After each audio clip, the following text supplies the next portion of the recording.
Good to see you here this evening, and welcome to our police department's, Culver City Police Department's automated license plate reader community meeting. I am your interim chief, Jason Sims, and it's a pleasure to be here this evening with you and present this program to you.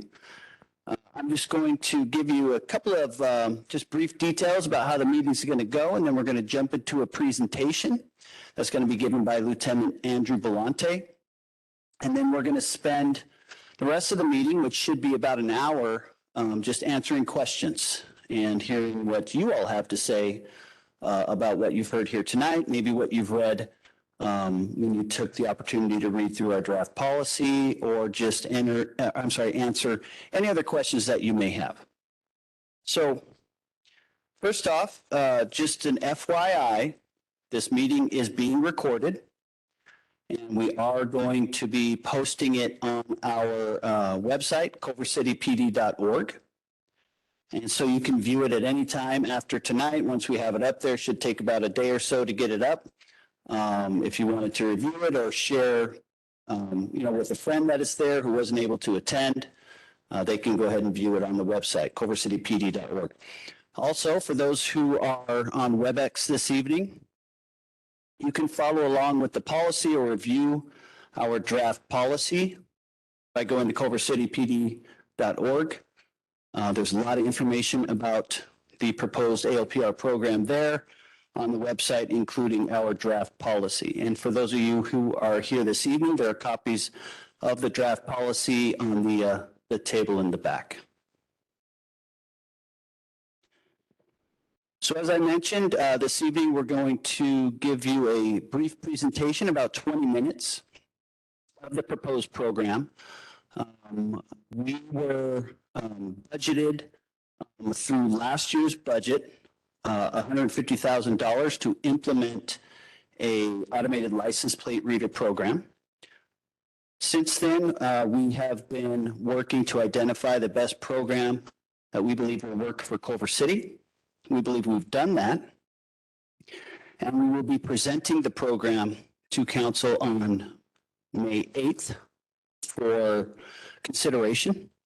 At that point, if the program is approved, then we will move forward with the implementation process. We do ask that as we're going through this evening, that you hold your questions through the presentation. Again, it's only about 20 minutes. If you have a question, please just take a note, and we will make sure to give everybody the opportunity to ask questions tonight. I'm sure we're going to have an opportunity for everybody to ask more than just one question, and hopefully we'll have a discussion about whatever it is that you want to talk about related to this program. Also, if after this evening you find that you have additional questions that you maybe thought of as you were driving home, you can email those questions to chief.police@culvercity.org. chief.police@culvercity.org if you have any questions that come to mind after the meeting. Okay, and with that, unless there are any questions now before we get started, we will get started with the presentation. Are we ready? All right, I'll turn it over to Lieutenant Belante. Hello, everybody. Thank you for coming in tonight. My name is Andrew Belante. I'm a lieutenant with our professional standards unit, and I'm proud to be talking to you guys tonight about this great program. So tonight, I'm excited to discuss our proposed automated license plate reader program, also known as ALPRs. This presentation will cover a brief overview of what ALPRs are and how they work, the community benefits of ALPRs, several real-life examples of how ALPRs were utilized to solve crimes, and lastly, an overview of our proposed ALPR policy, which has a strong emphasis on protecting the privacy rights of all people that reside, work in, and visit Culver City.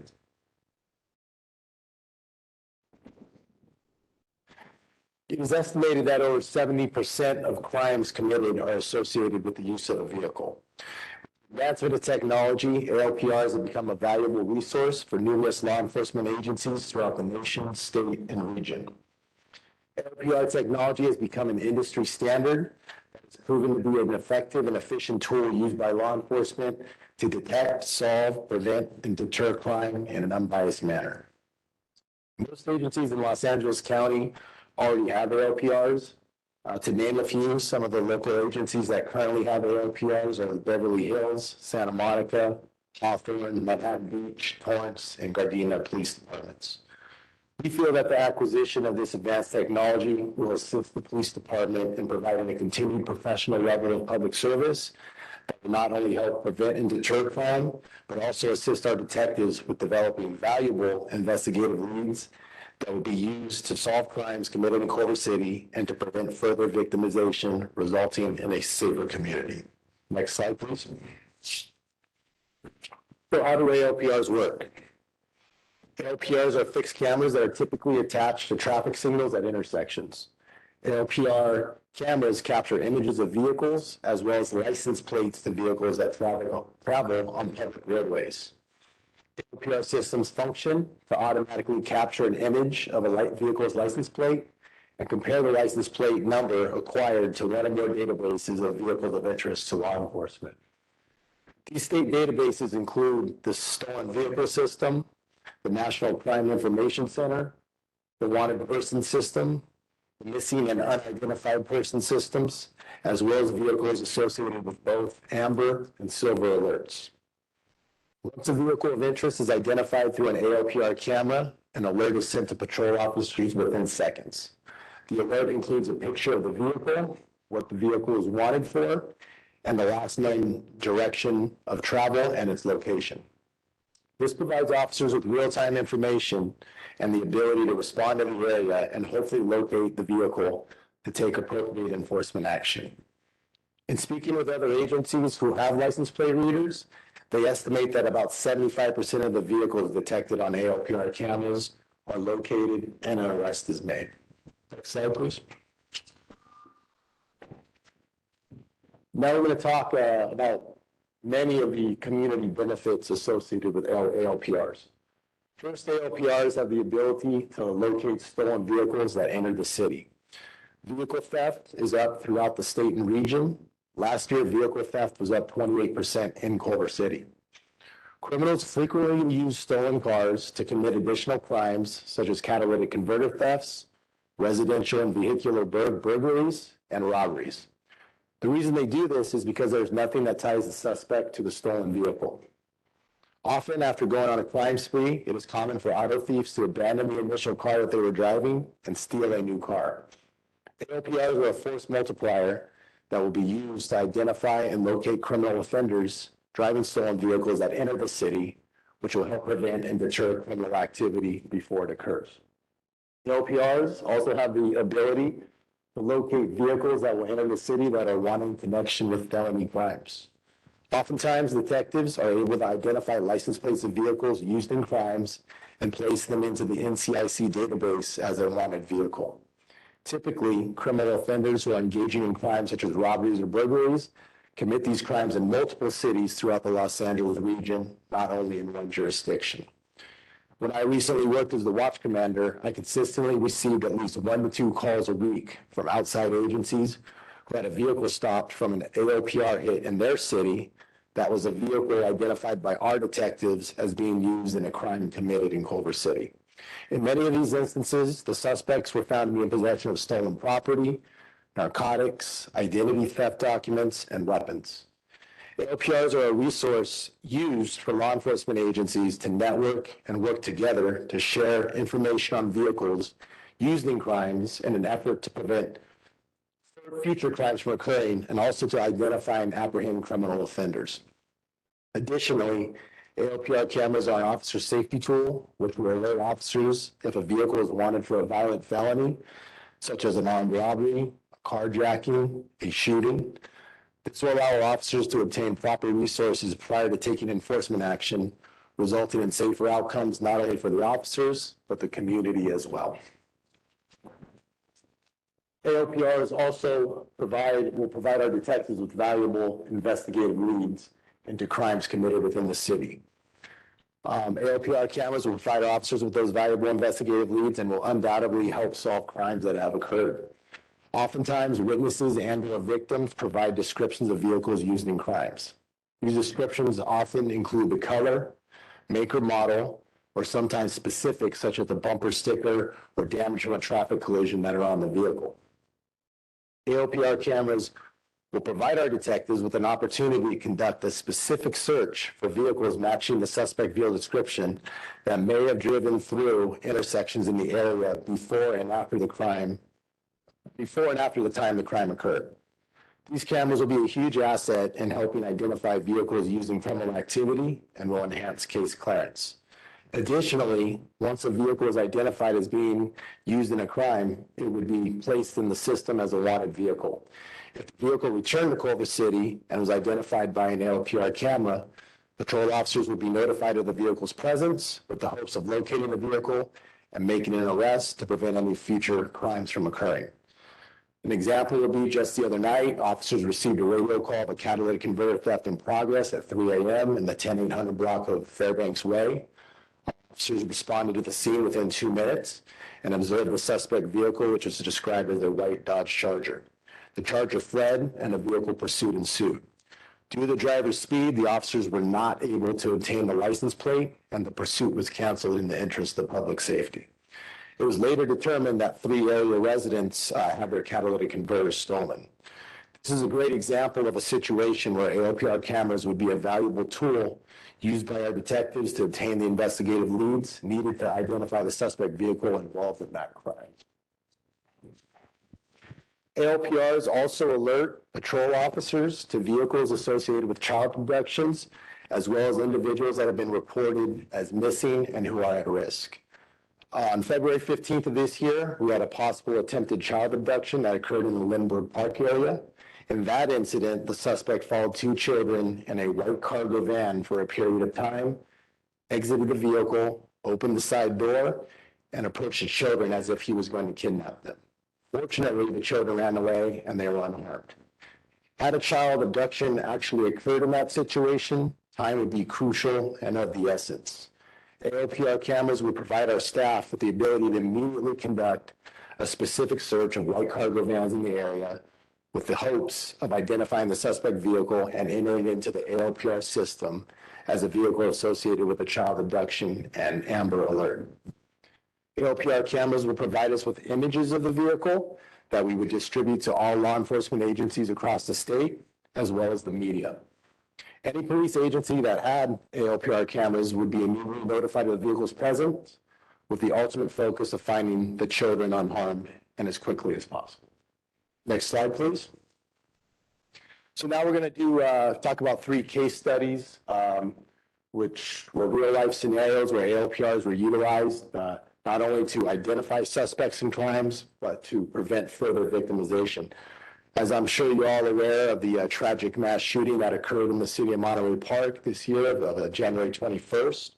On January 21st this year, a mass shooting occurred at a dance hall in the city of Monterey Park, where an armed gunman, a male armed with an assault rifle, entered the dance hall and shot 20 people, 11 of them fatally. 17 minutes after committing that mass shooting, that same suspect drove to the neighboring city of Alhambra and with the intent of committing another mass shooting with the same assault rifle. He entered that dance hall, however, he was disarmed by a patron. Detectives from both the Monterey Park Police Department and the Alhambra Police Department, as well as the Sheriff's Department, immediately began their investigation, and they were able to obtain third-party surveillance of the suspect and the suspect vehicle, which was described as a white van. Both the city of Monterey Park and Alhambra have ALPR cameras, and within 4 hours of the shooting, detectives utilized this technology from both crime scenes and were able to depict that below picture of that white cargo van and obtain a license plate to that vehicle. Using the state database through the DMV, they ran that license plate, found out who the registered owner was, and it was the same individual captured on the video surveillance who committed the mass shooting. Immediately, that vehicle was entered into the hot list, the ALPR hot list, as a vehicle wanted in connection with the mass shooting. Approximately 12 hours later, that vehicle was driving in the city of Torrance, where it drove through an intersection where an ALPR camera was. alerted Torrance police officers who responded to the scene, found the gunman, and the gunman ended up committing suicide. However, he was armed at the time, and undoubtedly, these ALPRs not only helped identify the suspect involved in the crime, but alerted the police to him to prevent any further carnage. Next slide, please. This is a case study of a smash and grab robbery that occurred in San Bruno, which is a city up north. 5 suspects entered a jewelry store and committed a smash and grab robbery. Detectives immediately began working the case and were able to obtain a vehicle description from both witnesses and third-party video surveillance. The suspect vehicle that the suspects were seen fleeing in was described as a red SUV with a rear tire carrier and out-of-state license plates. Detectives immediately began working the case, conducted a specific ALPR search for red SUVs with a rear tire carrier and out-of-state plates, and were able to identify that vehicle right there. They got an image of that vehicle. They showed it to the witnesses, who positively identified that as being the vehicle used in this robbery. Once it was positively identified, they entered that license plate into the ALPR hot list as a robbery vehicle. 2 days later, that same vehicle returned to the city of San Bruno, and the officers were alerted via an ALPR kit. The officers converged the area, located the suspect vehicle, where 5 suspects were taken into custody. At the time of the arrest, they were in possession of ski masks, sledgehammers, and 2 firearms. So they were probably coming to do another smash and grab robbery. So undoubtedly, that technology not only identified the suspects involved in the crime, but prevented a future robbery from occurring. Slide, please. And the last case study we're going to talk about, this is an armed child abduction that occurred in the state of Georgia. That young mother right there with her 1-year-old son, I'll give you a timeline here. At 12:05, she was walking down the street with her son in the stroller when she was approached by a suspect who was armed with a handgun and abducted the child. After he abducted the 1-year-old, he entered what she described as an older model Acura MDX that was maroon in color, and the vehicle fled the scene with the getaway driver. Within 30 minutes, an Amber Alert was issued for the abducted child. Within less than an hour, detectives conducted an ALPR search specifically for maroon Acura SUVs in the area, and were able to obtain that image and get a license plate. So they immediately entered that plate into the ALPR system on the hot list as a vehicle wanted in connection with the child abduction, as well as an Amber Alert. 4 hours later and 40 miles away, the vehicle was located once again through an ALPR camera. Officers were able to locate the vehicle, and 2 suspects were arrested, and the baby was found unharmed. And less than an hour after that, the mother was reunited with her child. So these are just 3 examples. There's thousands of them on the internet you can look at of how this technology is valuable to, prevent, solve, and deter crime. Next slide, please. So the police department has drafted an ALPR policy, which is 7 pages in length. The policy is extremely detailed, with the main purpose of providing an emphasis on protecting privacy rights, as well as guidance for the capture, storage, and use of data collected from ALPR cameras. Over the next couple of slides, I'm going to cover some of the highlights from our proposed ALPR policy, which some of you have in front of you, and also could be accessed on our department website at www.culvercitypd.org. So first, one thing I'd like to highlight is that our ALPR cameras are only placed on public roadways and never on private property. So we intend on placing these at intersections, never on private property. The videos, there is no live streaming associated with these cameras, and the cameras are not used for any type of surveillance purposes. The cameras capture images of the vehicles only, not the driver or the passengers of the car. So the images taken by the cameras capture a rear picture of the vehicle's license plate and not the individuals that are in the vehicle. Facial recognition technology is not used on ALPR cameras, and personal identifiable information such as names, addresses, dates of birth, things of that nature are not recorded, retained, or shared by us. Next slide, please. So access to ALPR data is restricted, and only authorized users from the police department can only be accessed for official law enforcement purposes. So you have to have a reason, a report number or an investigation number in order to search that data. All authorized users are required to complete department training before being granted access to the ALPR system. All user access is controlled by system administrators who are at least at a supervisory level. Our users are provided unique login credentials and are prohibited from sharing that login information with others or using someone else's login information. So each officer is going to be issued an individual access code and a password to get in. And all uses of the ALPR system are tracked. They're timestamped with the date and time when they're used, who used it, what the reason was. So it has checks and balances.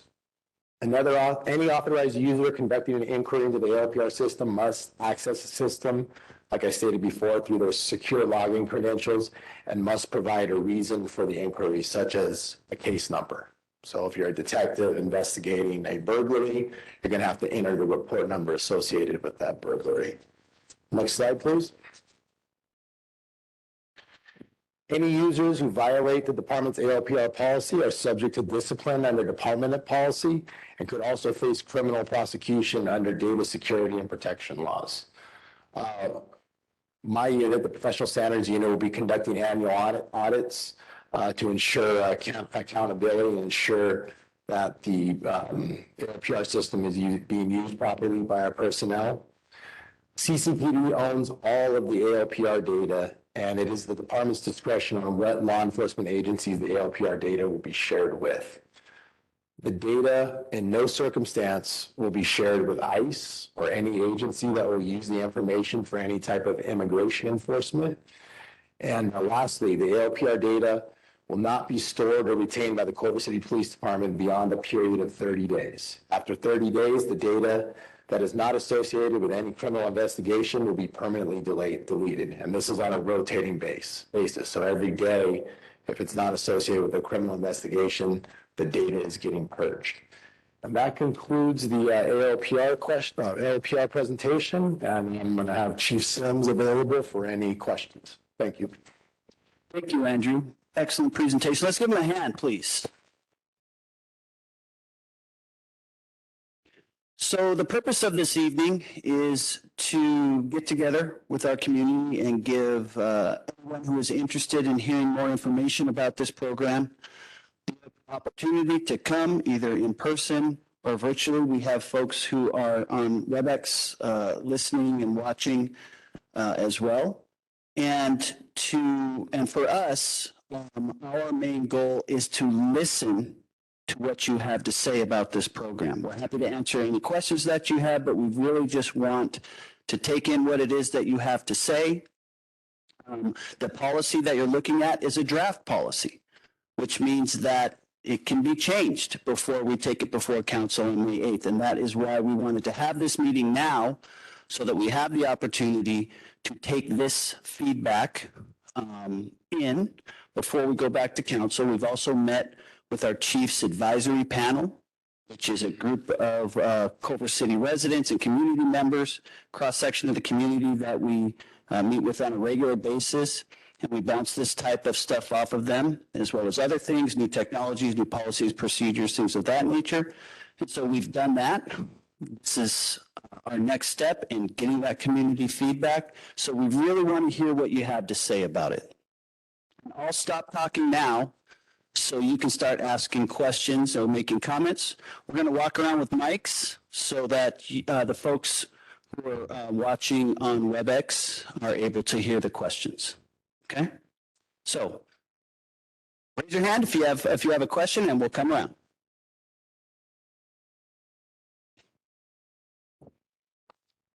Oh, not a question. I just want to say I think it's a good program, and I do not think I'm going to become a criminal, so I'm not worried about it. I think we should have it. Thank you. Thank you. Nope. Mine is actually a question, since witness testimony is problematic. You know, you might see a dark green car and think that it's black. Can you put a range of information into the system so we'll look for both black and possibly green or blue cars? Yes, this technology is super advanced. The specific vendor that we're looking at is super advanced. It has the ability to do all kinds of searches. So if you get a description of it's just a black four-door sedan, they could look for a black four-door sedan. If there's specifics, like there's a bumper sticker on the right rear panel, you do a specific search for that. If there's traffic collision damage to the left rear door, you can do a search for that. If they said, hey, I'm adamant that the vehicle was a Honda Civic, I'm not sure if it was black or purple or red for that matter, you can do a search for all of that. If they're adamant that it's, a Chevy, you can do a search for that. So if it's a truck, but they don't know the make or model, you can do a search for trucks. That's how advanced it is. What's important to understand is, so the system works in, just to break it down really simply, two ways. It gives our officers real-time alerts. If, say, for example, a stolen car drives through one of our intersections where we have these cameras, our officers through dispatch will be alerted that, hey, there's a stolen car that just drove through Washington or Sepulveda. And then our officers go there to that area and they try to find the vehicle, make a stop, and make an arrest. And so that's the real-time alerts. And it's the same for Amber Alerts, just wanted vehicles, a vehicle that's associated with the crime and it's been entered into the wanted vehicle system. It all operates in the same way, those real-time alerts. And then there's the detective follow-up side of the system.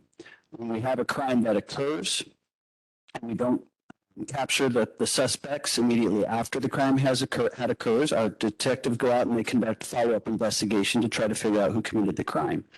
So if we have a crime that occurred in the area of Washington and Sepulveda, and we have witnesses who say maybe they saw, a red car drive southbound after the commission of the crime, and we believe it may have gone through one of our intersections, as Lieutenant Belante described, we can then search for red cars that drove through that intersection around the time that this crime occurred to give us leads that could possibly lead to us identifying the suspects.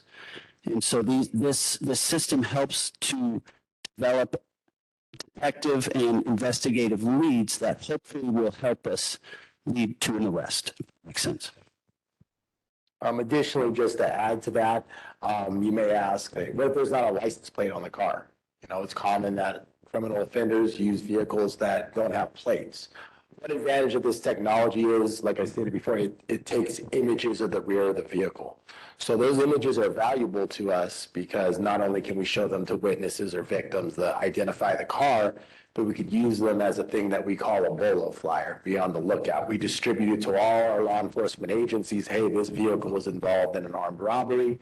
And more times than not, some detective or gang investor may be investigating that car for other robberies, and they may have leads that we don't have or information that we don't have. So that's networking and sharing we're talking about with this advanced technology.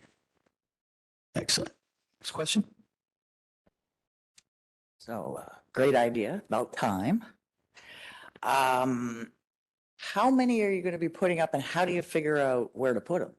So we have a budget that we have been allotted through the budget process, the last year's budget process, and that's $150,000. So we're going to operate within that budget. We're hoping that it's somewhere around 10 or so intersections, but we haven't started the implementation process. We haven't even gone back to council yet, as I've mentioned, to get the final approval to start the implementation process yet. So we're hoping for about 10 intersections. Now, each intersection takes multiple cameras. And so the cameras capture 2 lanes of travel in one direction. So if you imagine Washington and Sepulveda, multiple lanes of travel in each direction on each of those streets, you may need 8 cameras just for that intersection. That makes sense. On existing traffic light poles, so the install hopefully will be fairly straightforward, and they're solar powered, so that we don't have to connect them to a power source. Again, in theory, we're hoping that that is the case for all of them. Yeah. Online question.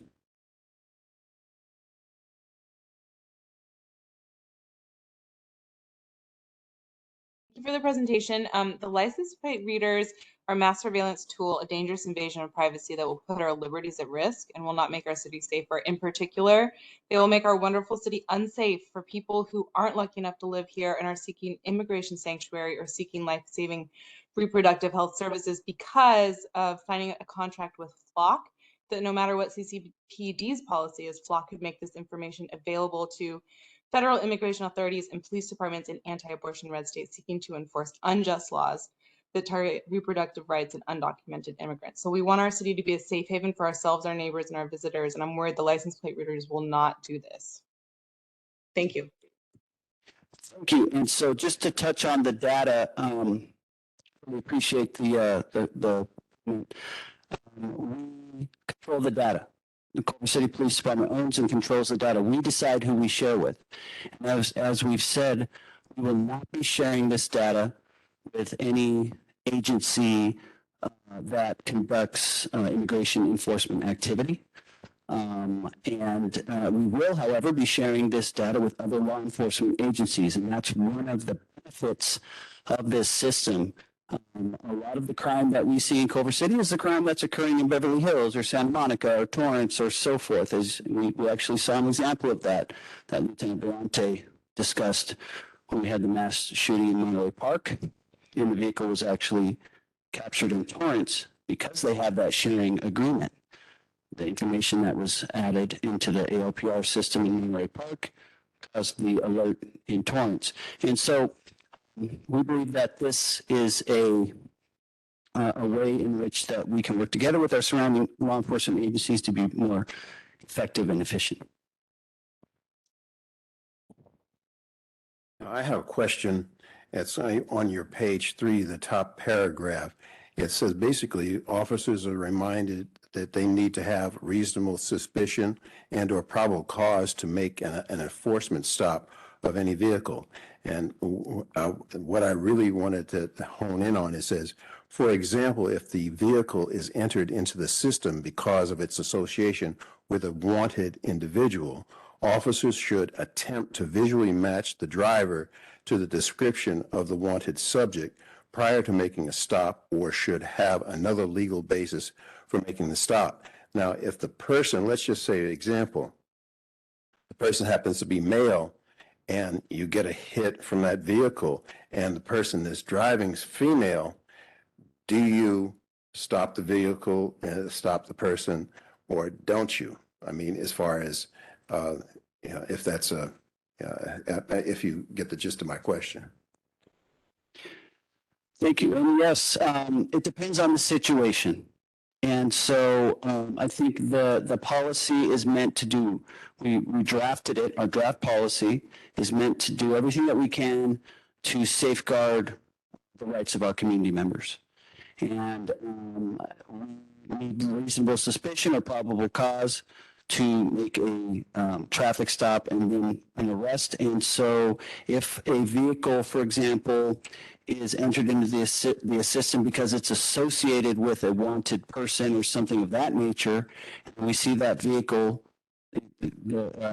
driving through our city, we're alerted to the fact that it's driving through our city because it went through one of our intersections, and we see that vehicle being driven by, like you said, somebody who does not at all match the description of our suspect, then no, we may not stop that vehicle in that situation. But if it's a vehicle, for example, where the vehicle was used in a crime itself, then maybe that would be a situation where we would make the stop. So it just depends on what specifically the vehicle is in the system for. If that makes sense. Thank you so much. It was a great presentation, really covered. It was watertight. But even so, I have like 3 questions. So I hope you don't mind. I'm going to shoot all 3 out. You know, we had a lot of pushback with the Bearcat issue and discussion and the drones. And of course, both of those are absolutely crucial in today's world. We're going to have pushback as we go out and try to sell the Alpers as well. So, I mean, in addition to the policy and privacy issues, are there any other issues that you would suggest that we use to market this product to the public? My next question is there any concern about vandalism being caused to the cameras in terms of height or, you know, any form of vandalism that would render them inaccurate?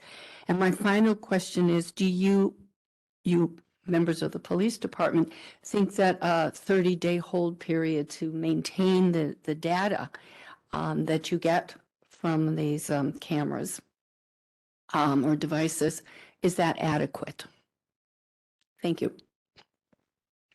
Thank you very much for the question. We've actually discussed the retention period quite a bit over the last several months and done a lot of research. Lieutenant Bronte mainly did most of the research on polling other agencies who already have these systems, what their retention rates were, and found that you know, there are different retention rates for the different agencies that we talk to, but a lot of them have a 30-day retention rate, if not most. Is that correct?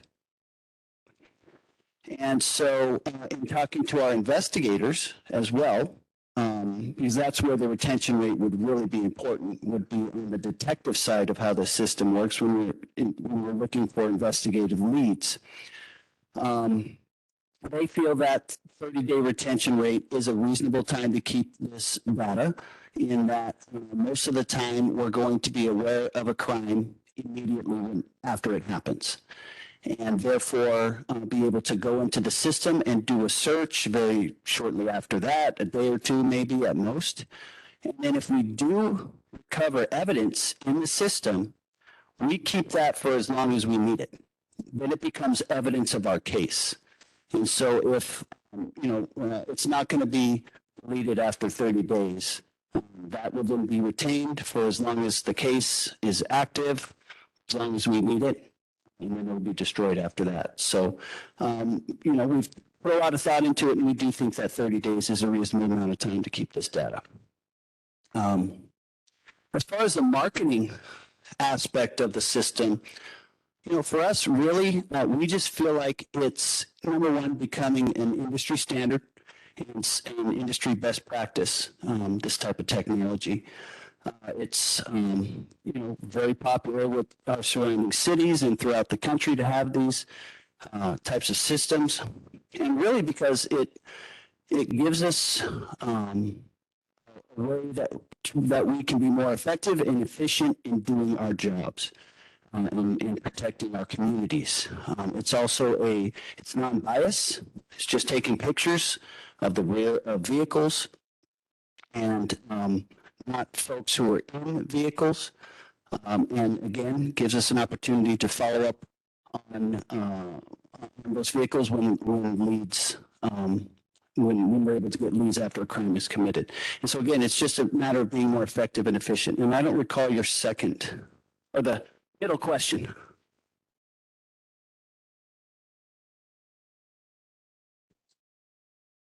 Oh, yes, thank you. So, yes, that not a concern, but certainly a possibility that the cameras could be vandalized. We also have red light cameras in our community, and sometimes they are damaged. And I will tell you, I don't know, I'm not saying this never happened, but I've never been made aware of a time where red light cameras were vandalized. They've been damaged because of traffic accidents. So they've been run into with cars and damaged, and then we have to replace them. So it's possible that they've been vandalized, and certainly it is possible that these also could be vandalized. We'll just have to deal with that if that does occur. They will be replaced as part of our warranty, and I understand that would not cost us anything if they're damaged. A good shot, I would think.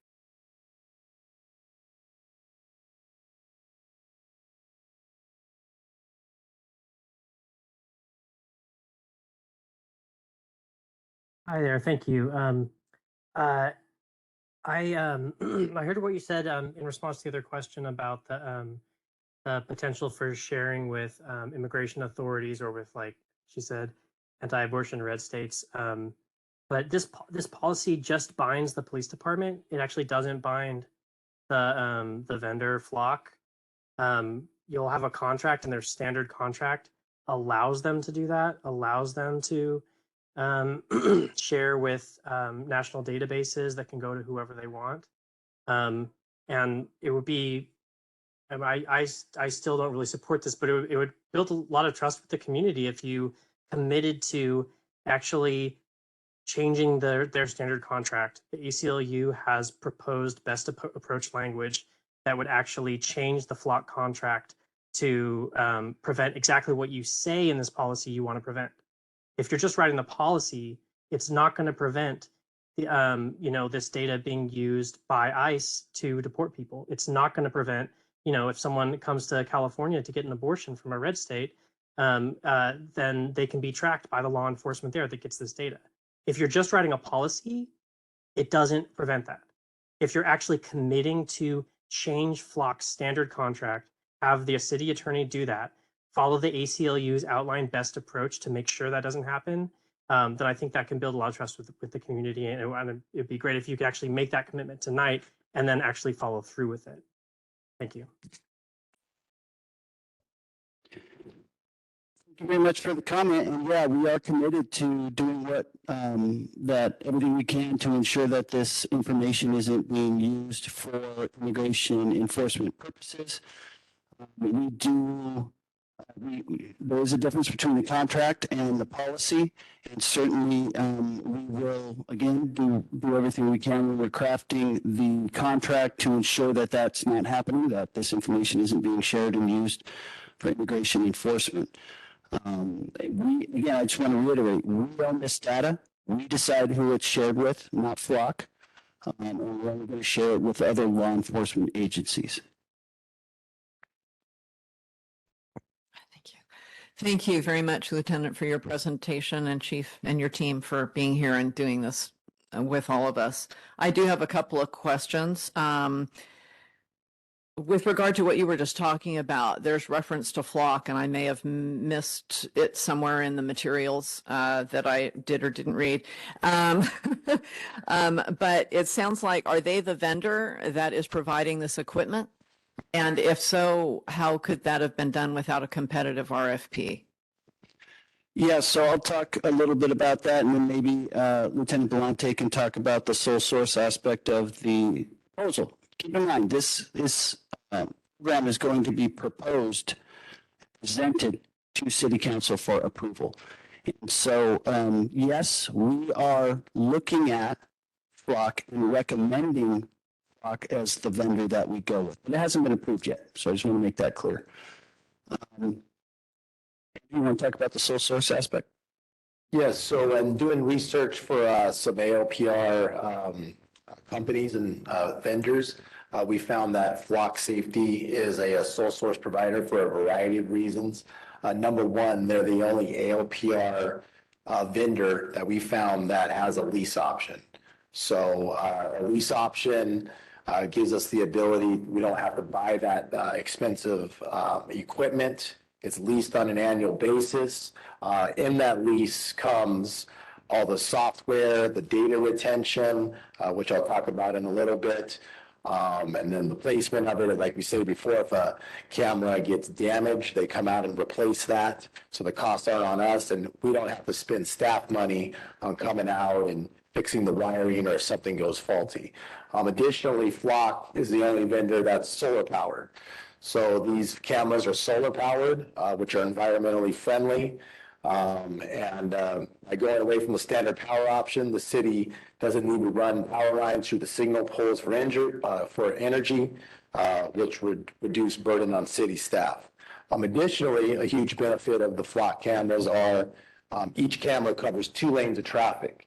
Other vendors, Vigilant, other things of that nature cover 1 lane.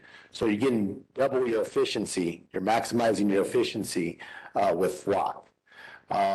A huge benefit of Flock is the cloud-based data retention. So all the vehicles that are captured on a Flock camera, that goes into a cloud-based system. So it eliminates the needs for us buying costly servers and having our IT department put in a lot of man hours into managing that.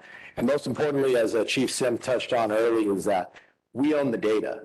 Vigilant is a company we explored back in 17 or 18, and we didn't own that data. And they were sharing that information with ICE. And that's maybe one reason why we didn't get cameras then. But we own the data. The police department owns the data. We determine on who we share that data with, whatever law enforcement agencies we share that data with. So those are some of the reasons that make a Flock the sole source provider, and that we're looking into that product. Thank you. So yeah, that's helpful. Thank you. So the 150,000, is that for a full 5-year contract, or is that for the initial purchase and then you'll have annual lease costs? How is the money being spread? Yeah. So it was placed in the budget. It's an ongoing cost of $150,000. And the cost is going to be for the lease of the cameras. And that's everything I just described. So that includes the lease of the camera, the data retention, and the managing of that data, as well as any kind of damages that come with that, the cameras. And in terms of retention, just a comment, I know in public transit, we've had this, or they, when I was in transit, we had a real, challenge with the fact that we were required to keep so much data, security images and data and all that information for a year, and to carry that, it's a lot of information coming from buses and facilities and that kind of thing. So it sounds like this is in a different realm and you're not being required to hold things for as long a period of time. Is that accurate? That's correct. Yeah, we have consulted with our city attorney's office on the legal requirements for data retention, and we have been assured that we're totally within the law to hold it for 30 days or longer. And for us, again, we've in researching what other agencies are doing, we're comfortable with the 30-day retention rate. And I think that's something that resonates with folks who are concerned about the privacy issues. Shorter the retention rate, the better for folks who are concerned about that. And so, in discussing it with our investigators, the folks who are going to be utilizing this database, they were comfortable with it, so we're comfortable with it. I'm sorry, if you don't mind me adding, one other aspect I forgot that it's a really cool benefit that Flock has to offer is they have a transparency portal. You guys could look it up online. Each police agency that has Flock product, we have the ability to put it on our department website, and it's a portal that shows our policy, who we share our information with, and it updates every day through Flock. It will show you in a 30-day period how many vehicles were detected, how many cameras we own, how many searches our detectives did for investigations, how many hot list hits that we got, and it updates every day. And that would be on our website. It's a perfect accountability and a transparency measure, and I think that's a cool feature that Flock has. So I forgot to add that. Yeah, that's really important to us. Just was curious to find it. Sorry. I'm just curious to find out, does LA have these cameras too, so that because we're surrounded by them in addition to who else? Santa Monica, Beverly Hills, Inglewood, who's got them? Yeah, so there's a bunch of agencies. It would take me 5 minutes to go through them, but some of the local agencies off the top of my head that have them, Hawthorne just transitioned to them. Beverly Hills just acquired, I believe, 12 cameras through Flock. Santa Monica just deployed 12 cameras in their downtown area. Gardena has them.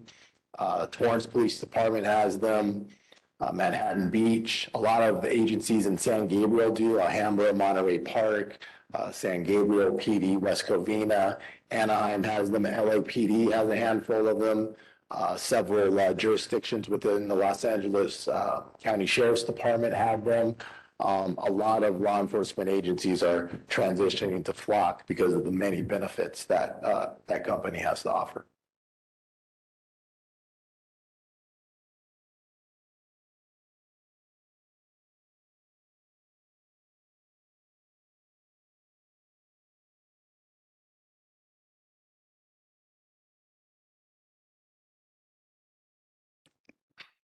Go ahead.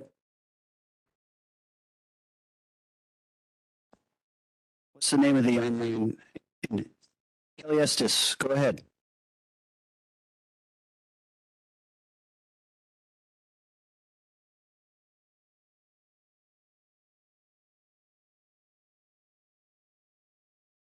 Okay, next question. How specifically is the data stored? I mean, there are three ways to store data. You can do it on premises, which is what you said you didn't want to do. You can do it in a shared service, which is probably what this is because that's what most of these things are.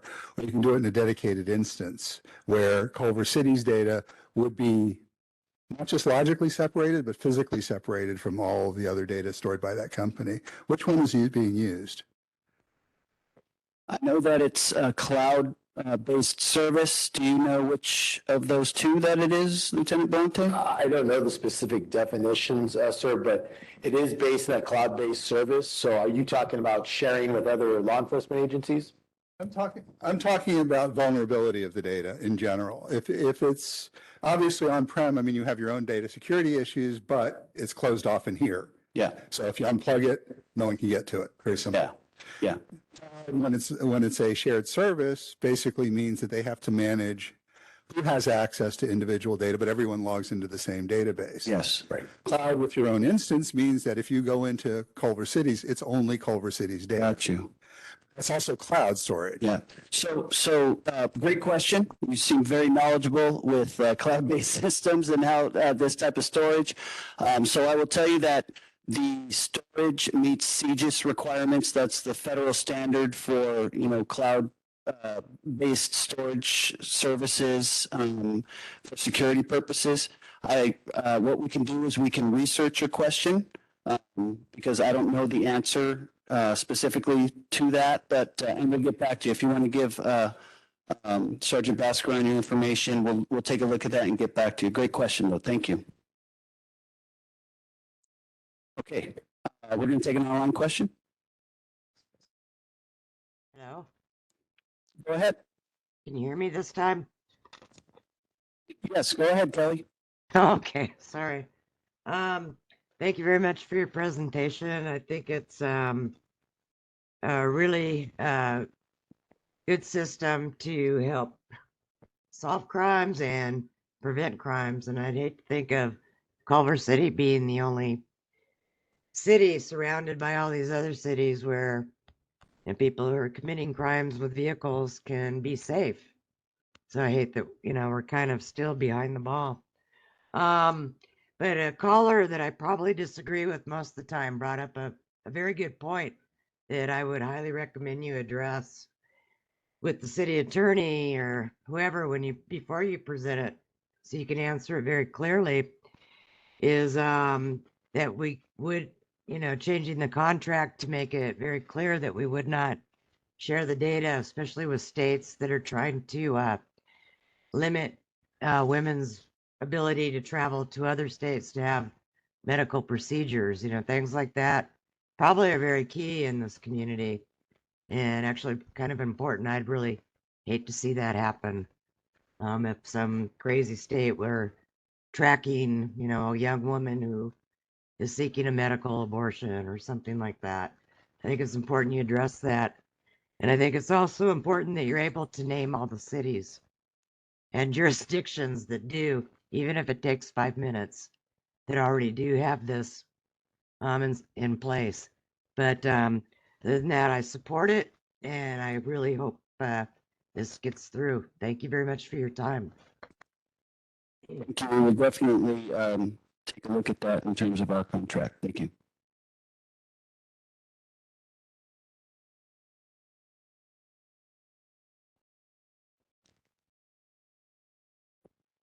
Thank you. Would this have any trouble reading a license plate that are flipped upside down for purposes of fleeing without being detected? Or there's a lot of license plates that aren't lit or have those little blinking frames, license plate frames around them, or if just not being lit, or they have those plastic license plate covers, does it have any trouble reading anything like that? Thanks for the question, Denise. Great question.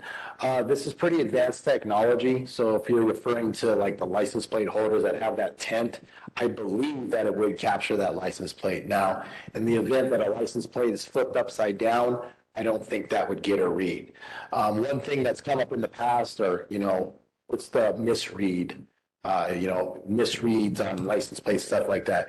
We have it in our policy where our officers, if they get a hot list alert, say the car is stolen, and they locate that vehicle, it's in our policy that they need to verify that, like visually verify that license plate and run it through our dispatch to ensure that the car is still wanted or stolen. So that's in our policy. So, but the error rate from talking to other agencies that have this technology is very, very, very low. The one thing to remember, though, is even if a license plate is flipped upside down or covered, the system is still going to take a picture of that vehicle. Yes. And if we, for example, get a description of the car's, a white sedan driving this direction after the crime, we could very well recover the picture of that car and see the license plate ourselves flipped upside down, and we may be able to get some leads that way. Would the intersections be known of where they, besides seeing them, would it be listed somewhere of where the cameras are placed? Yes, once we implement this program, it will be listed on our website where the intersections are and the lanes of traffic that are covered and the direction of travel. As far as, are you talking about signage in the area? Yeah, just. I don't believe there would be any signage in the area, but yeah, we would make the information public on where our license plate readers are being deployed. And then my last question for now is, so this sounds like you would only be sharing the information with other police agencies. So it wouldn't go to sheriffs, it wouldn't go to anything higher than that. And would the agreements be known and done ahead of time, where if some other state says, hey, we're looking for this car, do you kind of hem and haw on that, or does there have to be a previous agreement?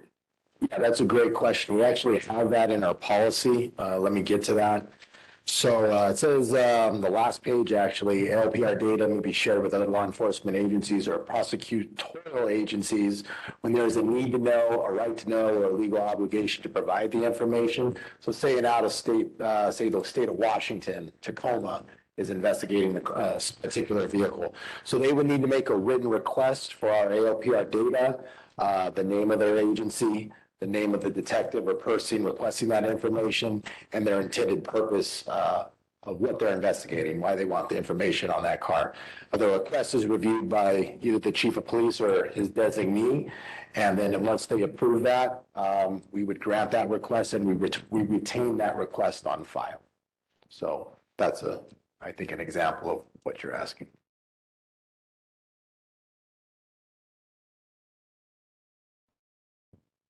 That brings up an interesting question. This last week, Idaho, I think the House in Idaho passed a law that would make it a felony to transport a minor without their parents across state lines or even within state for to get an abortion or to get that kind of care. Now, assuming, let's just say they came to California and there was a request from the Idaho Attorney General about a particular license plate, would we have it in our ability to say, we don't respect that law, we do not want to provide you information with regard to that law, or would that an agency requirement require us to essentially provide that information? That's a really good question and very specific. I can tell you that in no way do we want to get involved with that type of enforcement. And so when it comes to drafting our policy, when it comes to our contract, we're going to do everything that we can to ensure that we are not getting involved with that type of enforcement activity. And in terms of requests that we get, as Lieutenant Belante described, we would certainly work with our city attorney's office to assess any of those types of requests and only respond to those that we are required to respond to by law. That makes sense.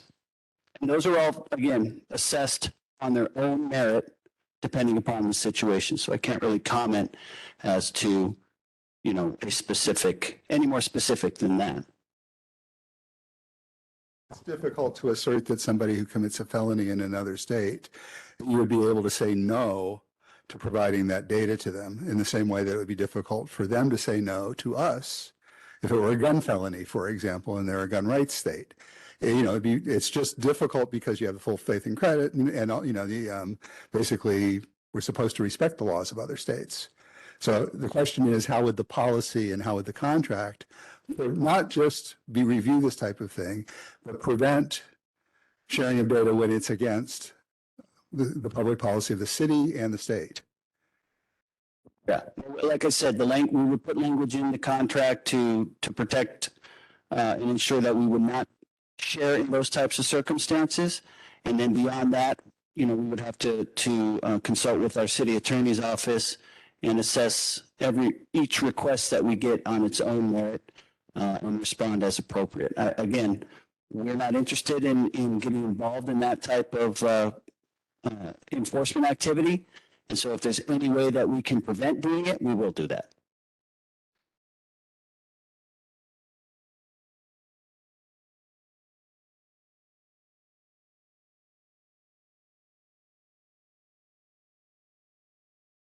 This is vaguely along the same lines.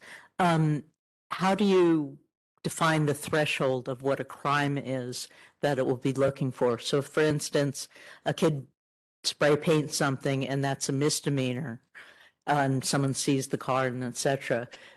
Would you use the system for that particular type of case?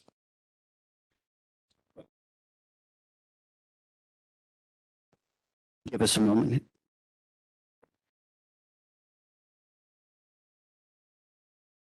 While I'm looking through this, in that instance, like a misdemeanor vandalism, we would not be entering it in for that. We're looking to enter this in for felony crimes. Our robberies, our assault with deadly weapons, our burglaries, catalytic converter thefts, which are a huge problem. But misdemeanors typically, we can't make an arrest without a private person's arrest. Basically, if a misdemeanor is not committed in our presence, we can't even make an arrest unless there's a witness or a victim that is desirous of prosecution. So for misdemeanor crimes, we would not be entering vehicles associated with misdemeanor crimes into the system. This is outlined in our policy, so we can look it up and get more specific with you on the end of the meeting if you'd like. What other questions or comments do we have? Here we go. By the way, folks, you are using an automatic license plate reader every single time you go in and out of any of these parking structures that are owned by the city? That is true. We do have license plate readers on our parking enforcement vans, yes. Question in the back.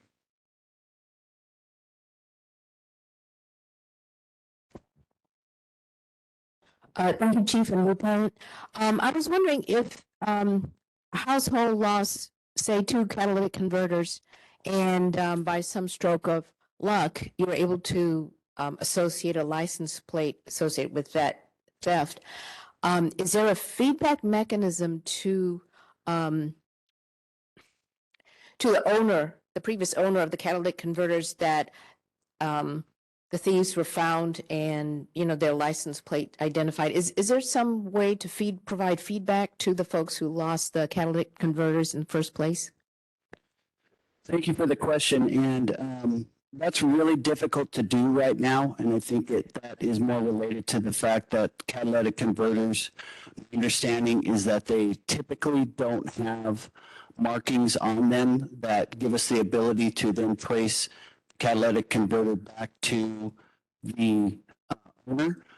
And so, the best way that we can do that is to make an immediate stop and then arrest and, recover the property as soon as we can after the crime has occurred.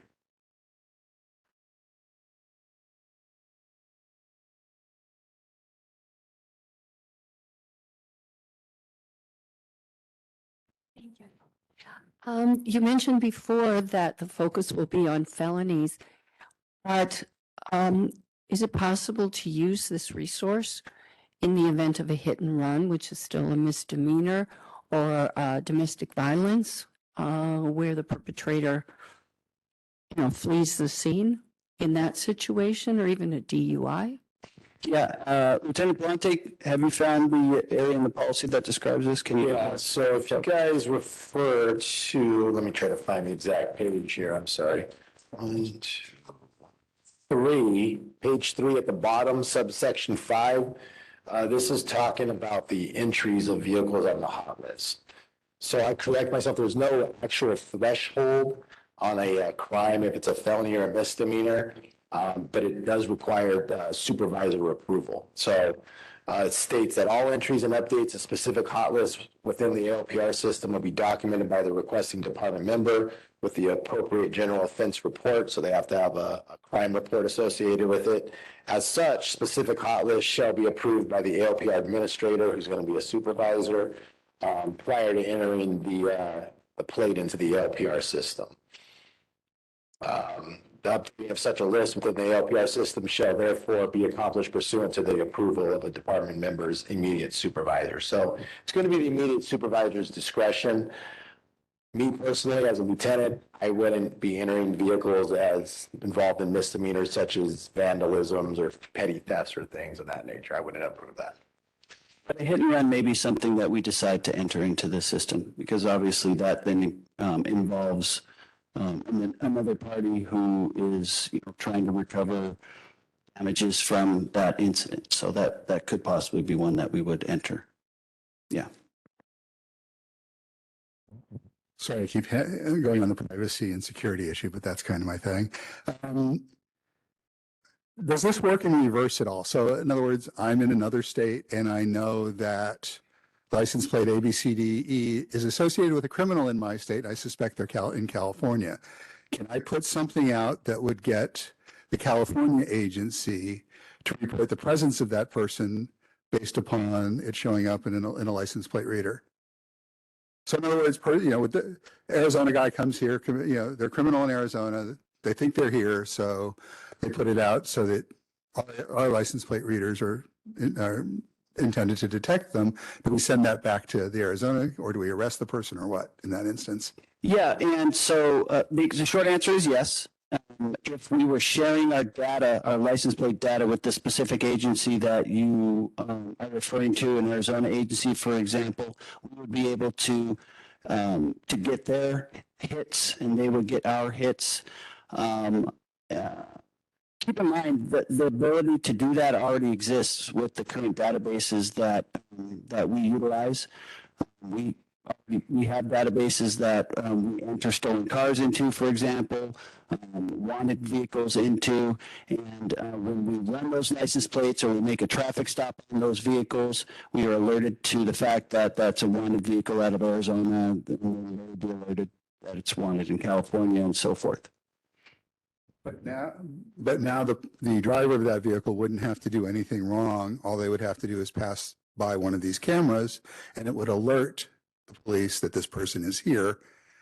And would you then be able to stop that person for the crime they committed in Arizona? Yes. So if, for example, they are wanted for a robbery in Arizona and that vehicle was entered into a national database as a wanted vehicle, and yes, as it went through our license plate reader, The license plate reader would alert our dispatch, who would relay that to our officers that that vehicle had just traveled through that intersection, and our officers would attempt to stop that vehicle. And that, I think that kind of points out what my biggest concern about these things are. I mean, I don't question your desire to, and your good faith desire to make our community safer, and I appreciate that.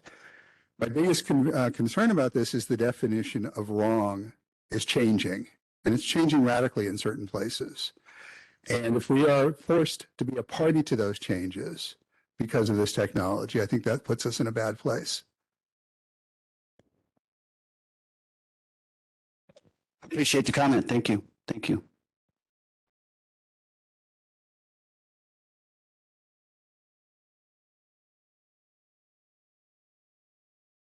Anything online? What other questions or comments do you all have? Yes.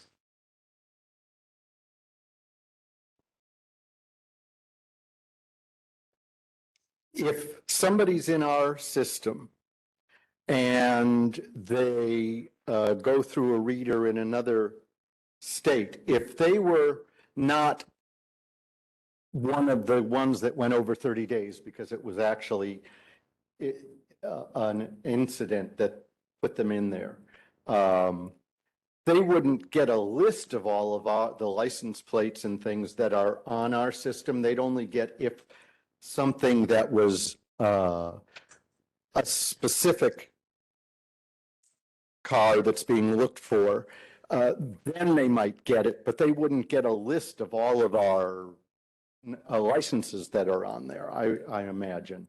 They'll only be notified in Arizona that that car went through their reader that's on our reader. Not that every car that's been seen by our reader will show up on the Arizona list. Yeah, that's correct. That's correct. Yes. Yeah. I think if I'm tracking you, and that's correct. Yeah. I hope I was trying to say it clearly. So the hits, if you will, the real-time notifications are vehicle specific. So that's just the one vehicle. Okay, so if that vehicle travels through any automated license plate reader and it's entered in a national database that already exists outside of the automated license plate reader systems, then any agency that has this automated license plate system would be alerted to the fact that that vehicle just went through that intersection. So a stolen car, for example. If an agency is looking for a vehicle and they think they might be in Culver City and they want to make a request for information on that vehicle through our license plate readers, they submit the request as was described by Lieutenant Belante earlier. And then we assess the merits of the request and respond as we believe legally appropriate.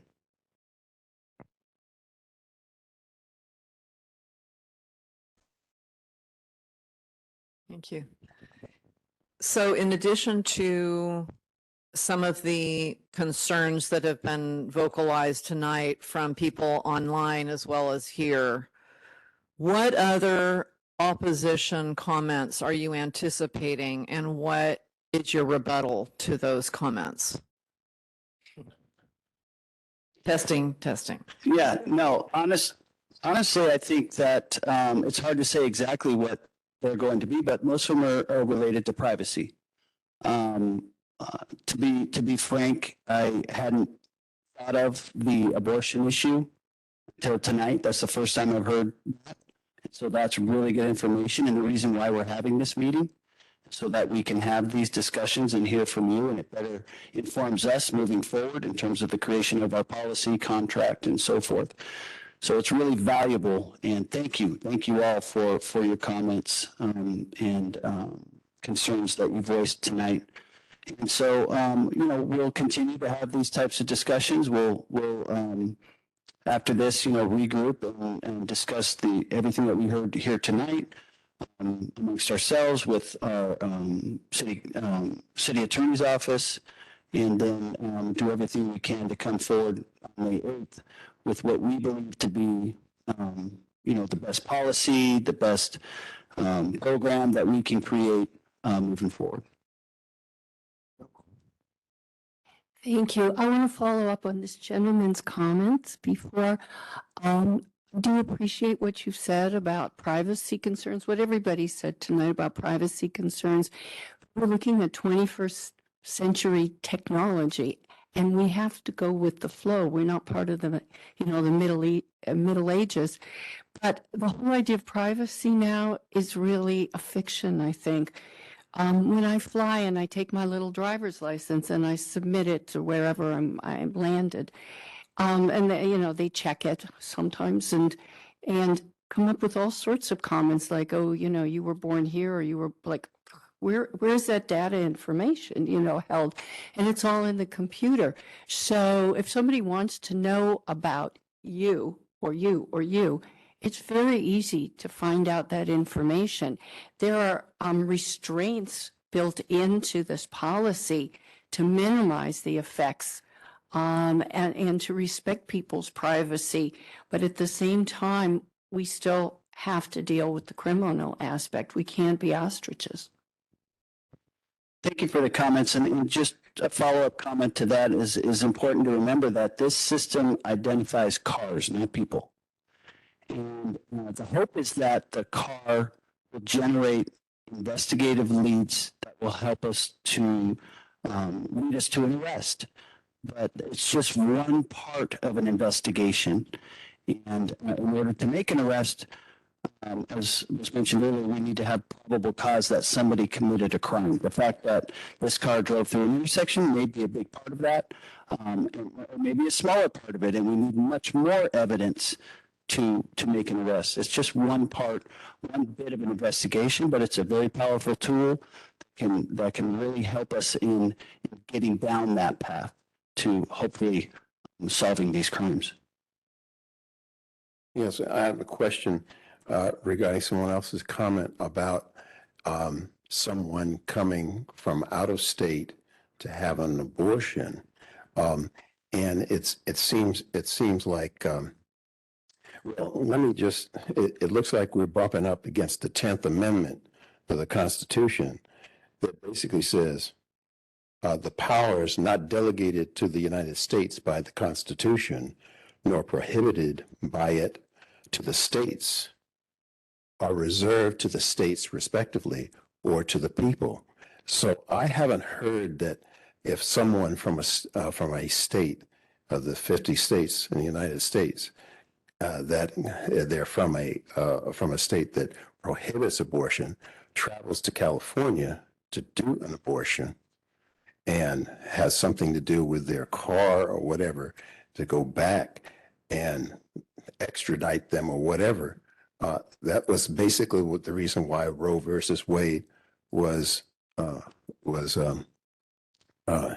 determined to be unconstitutional, because the people or the states, anything that's not prohibited, what the 10th Amendment says. So in other words, I don't see, do you know, my question is, do you know of any instance where a person has come to this state, had an abortion, and gone back to another state and been prosecuted for it?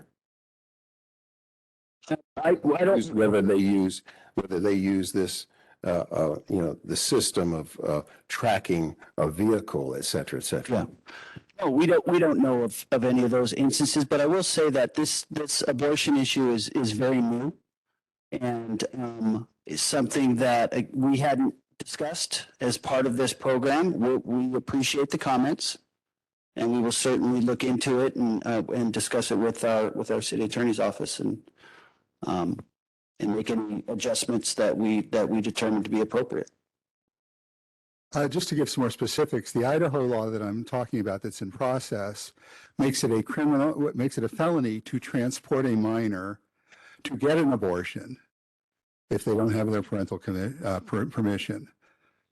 Well, but it makes it a felony for the person transporting the minor, not the minor itself. So now the scenario is, person in Idaho, Aunt Sally drives their niece to Washington State or to California or to Culver City to get an abortion. And the state of Idaho put the license plate out there because the parents suspect something's wrong and then find evidence against Aunt Sally, who drove the child out to California to get an abortion. That's the problem. It's very technical because what they're trying to do is make these things palatable by not prosecuting the kids. But they're trying to, Texas did the same thing with, I think, was it gender affirming care? Florida's doing with that. Arkansas, I think, is doing it with that now too, where they're making it illegal to facilitate. So the facilitators are the ones that can get tagged. The facilitator in this case would be driving into Culver City, and if license plate was on the system, it would report that they were here, and that would be evidence. That's the problem specifically.